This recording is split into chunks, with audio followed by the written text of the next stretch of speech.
কারণে সে ইনকিউবেটর থেকে ডিমগুলো বের করে তার সাথে করে ঠিক পরের দিনই পৌঁছে গেল তার বাড়িতে। ঘরে এসে প্রথমে সে তার কবুতরের এই খোপটি ভালো করে পরিষ্কার করে নিল। এরপর 4টি ইট আর মাঝখানে কিছু নরম খড়কুটো দিয়ে সুন্দর একটি ডিম পাড়া উপযোগী বাসা তৈরি করলো সে। তারপর জঙ্গলে কুড়িয়ে পাওয়া ওই ডিম দুটো রেখে দিল বাসার ঠিক মাঝখানে। এরপর সে তার পোষা একটি কবুতর এনে এই ঘরের মাঝে ছেড়ে দেয়।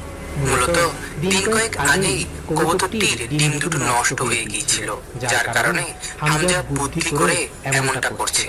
কিন্তু আদৌ কবুতরটি ডিম দুটোকে আপন করে নেয় কিনা তা নিয়ে সে বেশ চিন্তায় ছিল। একই খোপের মাঝে ডিম দুটোর সাথে কবুতরটিকে রাখার প্রায় 10 থেকে 15 মিনিট পর হামজা লক্ষ্য করে তার পোষা কবুতরটি ধীরে ধীরে ডিম দুটোকে তার বুকে টেনে নিচ্ছে, যা দেখে হামজার খুবই ভালো লাগে।